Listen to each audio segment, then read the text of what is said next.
Where do you even begin talking about this? Normally, people start from the beginning, so following their example, I think I'll do the same. I think everyone knows the Uncharted series and what they represent and show. The franchise has been a big thing since the 7th generation of consoles, and it recently got a movie. Since the release of Lost Legacy back in 2017, it has been lying dormant, only getting a remaster in the form of the Legacy of Thieves collection for PC and PlayStation 5. The franchise grew over time, accumulating players and memorable experiences. From the search of the mythical El Dorado to a derailed train in the Himalayas, and even following a legendary pirate over the world, every new adventure brought in memorable set pieces and tried to be bigger and better than the last. So, with this video, I'd like to talk about what I think is the best Uncharted level in the entire franchise up to this point, and I'll go through the level highlighting what it does best and how it captures the three core pillars of gameplay of the series. But first, I should explain what these three pillars are. Uncharted is based on adventure blockbuster movies, and it brings them over to an interactive medium that is video games, providing a blockbuster video game experience. More specifically, it tries to emulate the feeling of going on an adventure, similar to the Indiana Jones movies. Keeping that in mind, the three pillars of gameplay revolve around platforming, or puzzle solving, since these two go together most of the time, exciting gunplay in the form of a cover-based shooter, and memorable set pieces, like a helicopter attacking the player whilst they're climbing around a moving train. Good times. In my opinion, the best level in the series takes place in the fourth entry, titled A Thief's End, and I'm talking about Chapter 11, Hidden in Plain Sight. So, let's go through it together. The chapter starts with Nathan Drake, our protagonist and vessel for the player, making his way through a market in Kings Bay, which is in Madagascar. Next to him, there's Sully, his best friend and mentor figure. They're searching for the entrance of a tower in hopes of finding Henry Avery's lost treasure. The player must navigate through the market and get to the other side. They can move in a straight line if they want to progress with the plot, but they can also stay around and interact in this open area any way they want to, and try to get a feeling for the world. This is something Naughty Dog does really well.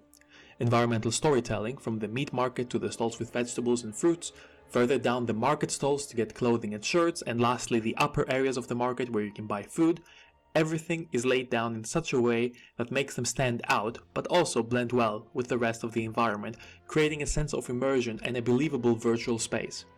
The lemur that you can interact with also helps.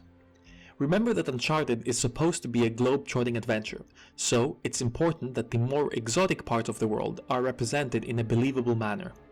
Hey Nate, want me to buy you one of these? Sully, you gotta be crazy to wear a shirt like that. Crazy handsome.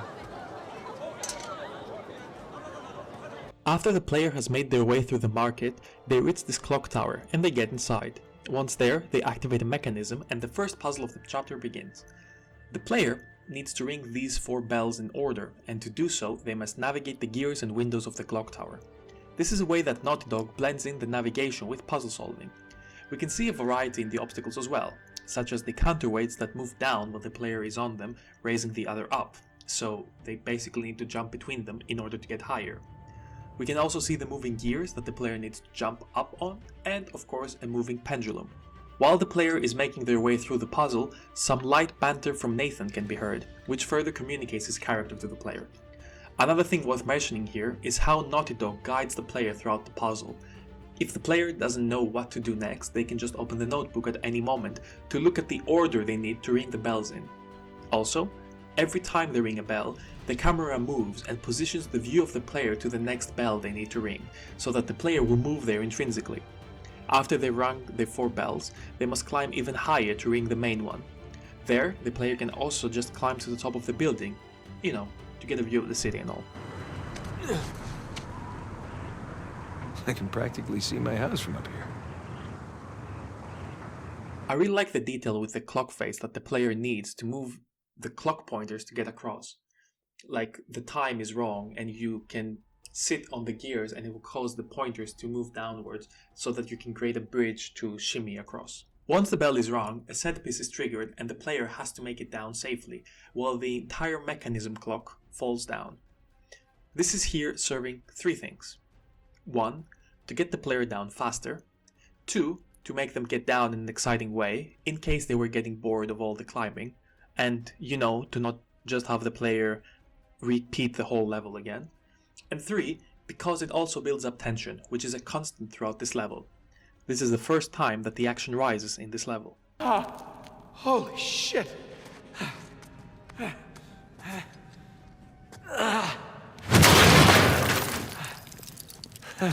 Jesus Christ. Hey, Sally. Oh, shit.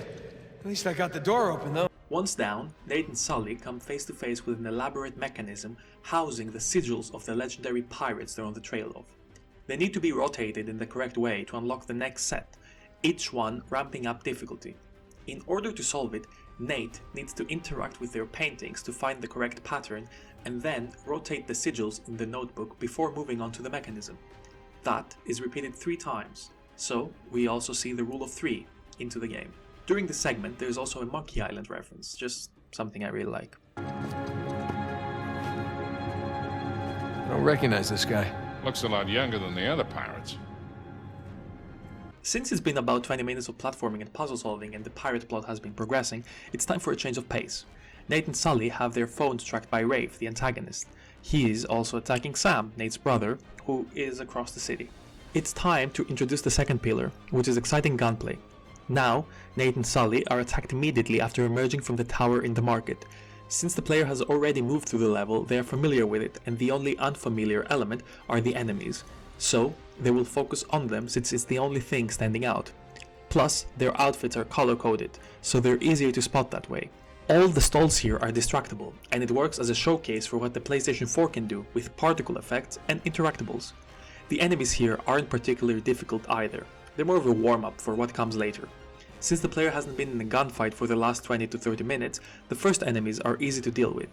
However, as Nate gets closer to the car, an armored truck appears and the player must find a way around it. This is the second time that the action rises in this level.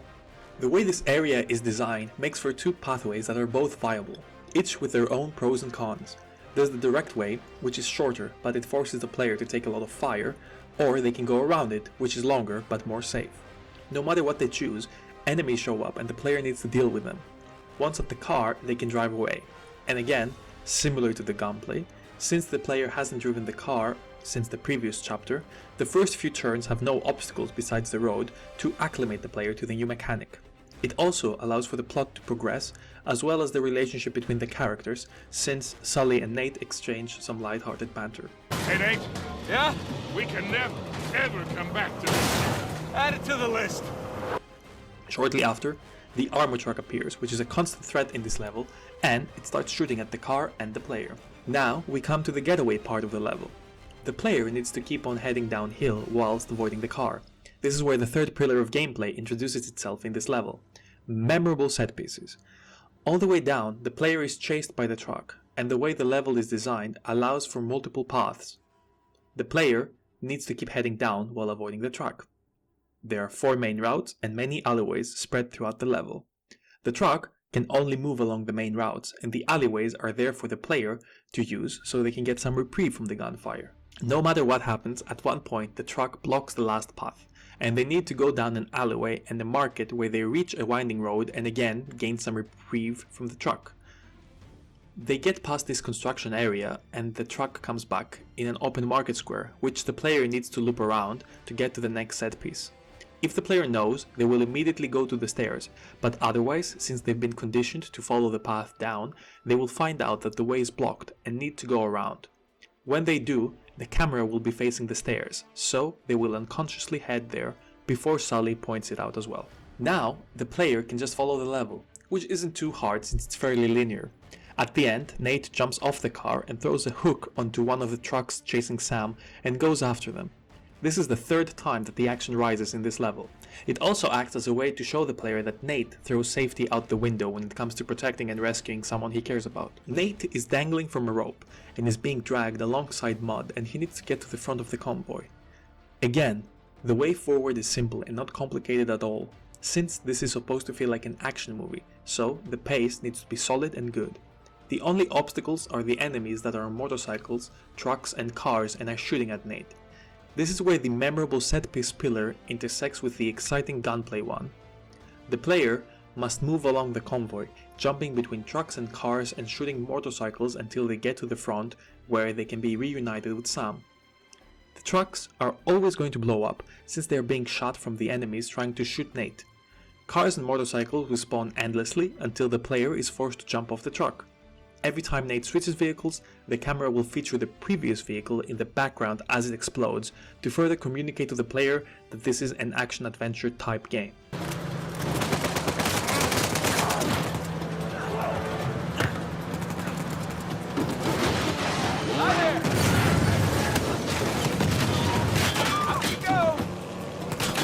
This segment is also the hardest part of the chapter, since the convoy is moving along a dirt road, so it keeps on jumping up and down the road, causing the player's aim to be thrown off.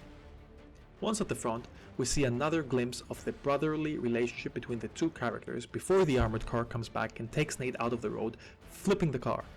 Now, Nate wakes up in the total vehicle, which is set on fire, and he must get out. This is the fourth time that the action rises in this level. Two enemies are right outside, and Nathan kills them, but the truck comes back and almost runs him over, if not for Sam, who comes in with the bike and rescues him. This is the final cinematic moment that the level has been leading towards. Nate and Sam are on a bike and must escape the truck. The player can only shoot back with an SMG, as they are allowed to take in the visuals and feel the power of this cinematic moment. As the car almost catches up to them multiple times and wreaks havoc at a port, this is the moment where visual effects and sound come together to bring in something amazing. The car smashes through the environment and almost runs over workers, enhancing the danger it poses to the player. It almost catches up to them, but crashes and explodes at the last possible second, just like an action movie. If the player doesn't shoot at the car, dealing a set amount of damage, it will catch up and run them over. As long as a certain amount of damage is dealt to it, it will always almost reach the player before backing away. I'm just going to let this part play out so you can get a better feel for it. Come on!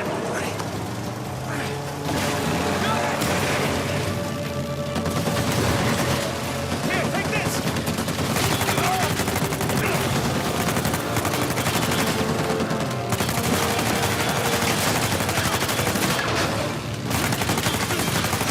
How we doing back there? Not good! Not good at all! Keep shooting! I am! I hate this truck! Hang on, Nathan!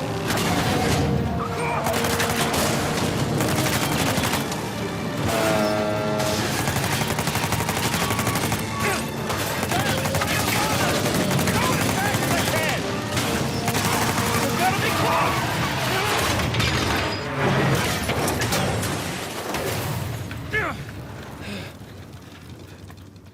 Holy shit! Yeah. You good? Yeah. From here, the rest of the level is a cinematic that shows Nate and Sam meeting up with Sully and the pirate plot progresses, only for the main plot of the game, that is Nate's inability to stay away from danger and the fact that he lied to his wife, catch up to him in the form of Elena, his wife, who confronts him. And this is where the level ends. In conclusion, this level is about 40 minutes long and it features the best gameplay in the series, not because the gunfight is the best gunfight in the game or because the puzzles are the most memorable, but because of the way all these parts come together and build this exciting narrative. From the moment the gunfight ensues, the player is thrusted into tense action moments, shooting mercenaries, barely escaping alive and then being dragged from a rope, jumping off cars and shooting motorcycles and armor trucks, just like an action hero would, before it all ends with one of the most human moments in the game, with exceptional performances, I might add, from the actors who play Nathan and Elena. To me, this level communicates what Naughty Dog has been trying to do with the franchise for a while before mastering some techniques and bringing them over to this level with the power of a stronger piece of tech. In order to better experience this, I believe you should try this level, or just the whole game in general. It's fairly good, yeah.